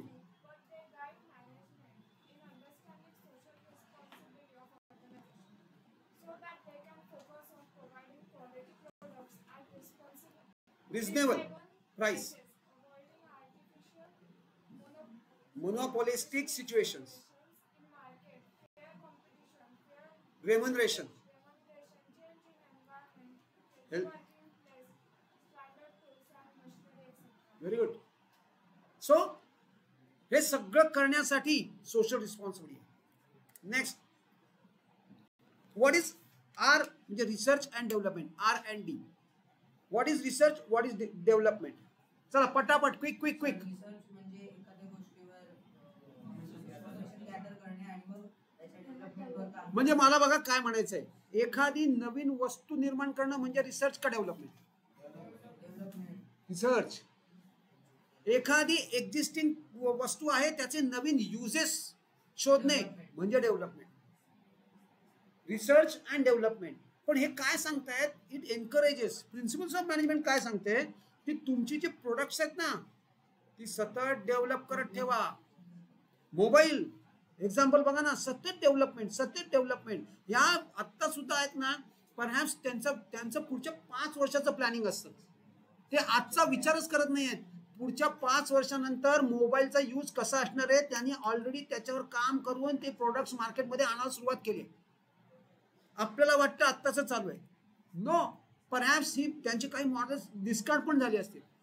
ते एवढ्या पुढे ही ज्या कंपन्या आहेत ना ह्या आता सेकंडली पुढे कार्समध्ये सुद्धा एव्हरी डे चेंज होतोय.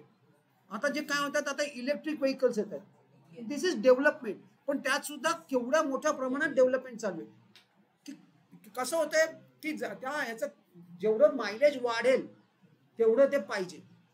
जेवढं मायलेज एका चार्जमध्ये त्याचं जे रनिंग आहे ते जेवढं वाढेल तेवढं पाहिजे. मग बॅटरी वेगवेगळ्या प्रकारच्या बॅटऱ्या वापरून बघतायत. This is what, this is development. Exactly. So हे सगळं काय आहे, पहिले रिसर्च केला आणि मग डेव्हलपमेंट केली. पण हे आपल्याला काय करायचंय, प्रिन्सिपल ऑफ मॅनेजमेंट एनकरेज करतं R&D, research and development. Yes Sneha, read कर. Principles of management are dynamic. Their nature goes on changing along with the changes in the business world. Over the years, they have developed to suit the current needs. It enables the managers to bring consistent improvement in them. Management adopts new trends at working places automatically. These guidelines help management to make comparisons of used principles with its expected outcome. Exactly. आणि त्यामुळे काय होणार आहे, तुम्ही R&D केल्यामुळे you are always ahead of your competitors. तुमच्या competitors मधनी product मार्केटमध्ये आणायच्या आधी तुम्ही ते मार्केटमध्ये आणून त्याचं पार प्रीमियम खाऊन बसलेलं असतं. प्रीमियम कधी मिळतो, जेव्हा ते नवीन असतं तेव्हा. एकदा कॉम्पिटिशन मध्ये आलात की प्रीमियम निघून जातो. चला नेक्स्ट कंटिन्यू करू. If needed, management can modify the principles according to situation as the management is having liberty to take the decisions at their own. This training helps in developing scientific approach towards research and development and growth and development of organization. For example, R&D department Always works on finding new techniques in the field of production, finance, marketing, human resource, etc.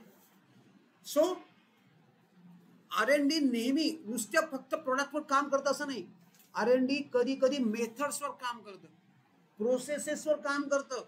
तुम्ही जी process employ केली आहे ती correct आहे की नाही, का त्यात काही चेंजेस करायचे, त्याच्यावर पण काम करतं. That also is R&D. Next, helps to coordinate and control. 2 गोष्टी आहेत, कोऑर्डिनेट करायचं आहे आणि कंट्रोल करायचं आहे. कंट्रोल करणं म्हणजे काय बघा, तुम्ही एक स्टँडर्ड मेंटेन केलं 100 युनिट्स रोज. आता मी कंट्रोल करणार.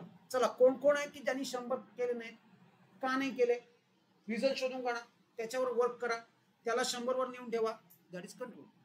आणि कोऑर्डिनेट करा म्हणजे काय, 2 लोक वेगवेगळ्या ठिकाणी कामं करतायत, एकाचं काम दुसऱ्याशी कनेक्ट करणं, त्याला जॉईन करणं, सिंक्रोनाइज करणं. सिंक्रोनाइज म्हणजे काय, त्याला मराठीमध्ये वर्ड माझ्याकडे नाहीये, जुळणी करणं, झुंपणी करणं. एकामेकांची कामं अशा प्रकारे इंटरलॉक किंवा इंटरकनेक्ट करणं की जेणेकरून त्या दोघांमध्ये कोऑपरेशन निर्माण होईल. त्याला कोऑर्डिनेशन म्हणतात. मी काय म्हणतोय, काही कळतंय का? कोऑर्डिनेशन मध्ये सिम्फनी येते. तुम्ही म्युझिक कधी ऐकलंय तर कुठला बरं हे सैराट पिक्चर आणि त्याचे 2 म्युझिक डायरेक्टर अजय अतुल, त्यांनी ऑस्ट्रेलियात जाऊन का कुठून तरी ऑस्ट्रेलियातून अख्खा एक ऑर्केस्ट्रा घेऊन आले 60-70 लोकांचा आणि तो काय केला? सिम्फनी क्रिएट केली. असं वाटतं की एकच ते काय व्हायलिन वगैरे काय ते एकच वाजते, ते ऍक्च्युली 60 वाजतात. 60 व्हायलिन्स ऍट अ टाइम अशी वाजतात की एक वाजते असं वाटतं. This is called as symphony coordination. म्हणजे सगळ्यांचं कोऑर्डिनेशन इतकं क्लास होतं की ते एक वाटलं पाहिजे. म्हणजे असं ऑर्गनायझेशन मध्ये व्हायला पाहिजे, असं ऑर्गनायझेशन मध्ये व्हायला पाहिजे की काय करायचंय आणि हे कोण इन्शुअर करू शकतं, कोण हेल्प करू शकतं? Principle of management. कोऑर्डिनेशन कळलंय, कंट्रोल कळलंय. मी फटाफट पुढे जाऊया. यस समृद्धी. हा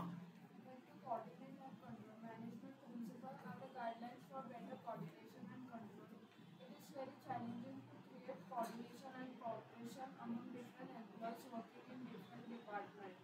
It is also difficult task for manager to keep control on performance of employees. Management principle offers suitable systems while establishing coordination and control. आणि हे एवढं सोपं नाही. एकमेकांचं तुम्ही 26 जानेवारीची परेड बघा. कधी कधी ते असं काही वेगवेगळे त्या 2 स्कूटर्स एकमेकांना क्रॉस करतात मोटरसायकलवाले. केवढ्या स्पीडला असतात. या स्पीडने ते क्रॉस करतात की कधीही टक्करच होत नाही. शिवाय तुम्ही रोबोटिक्स कधी बघितलंय का? म्हणजे मोबाईल बनवण्याचे प्रोसेस बघितले का? त्याला रोबोटिक्स म्हणतात. हे असे काही रोबोज असतात ते बरोबर अशा प्रकारे कोऑर्डिनेट म्हणजे सिंक्रोनाइज केलेले आहेत की बरोबर ते कधी एकमेकांना टक्कर होत नाही. म्हणजे आपलं जे ट्रॅफिक आहे ना ते मला वाटतं की ते सिंक्रोनाइज झालंय. बघा आपण जे जातो ते बरोबर एकमेकांना ऍडजस्ट करत कुठेही काही टक्कर बिक्कर क्वचित काहीतरी होतं.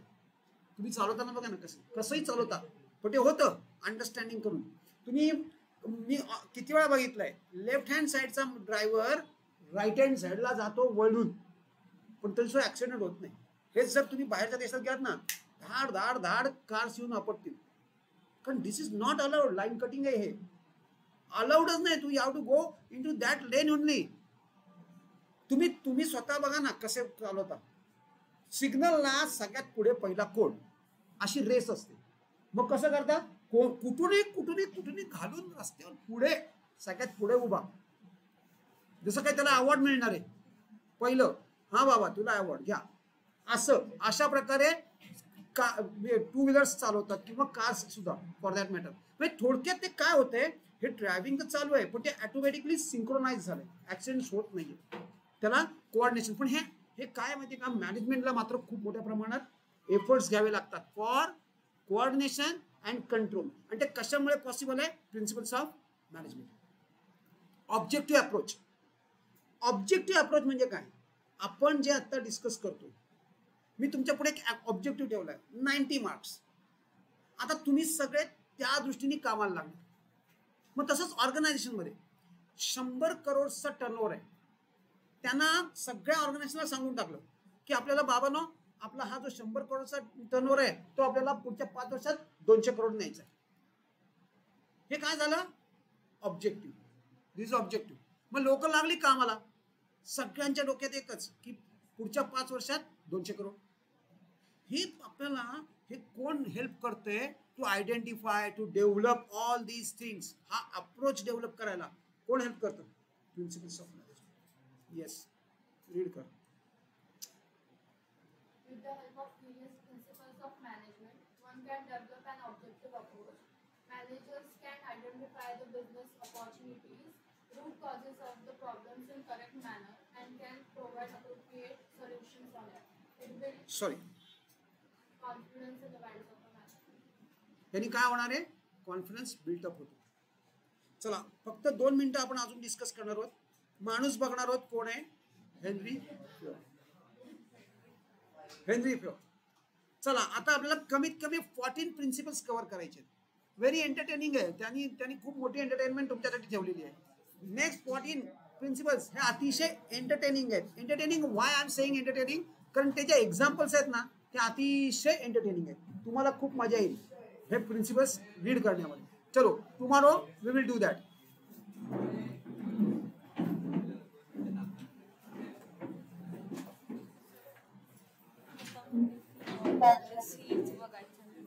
एक मिनिट. चलो बाय. हाँ बोल.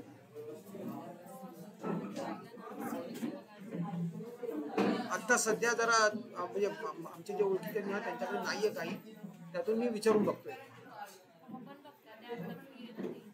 बरोबर. बाय. मी पण बघतो.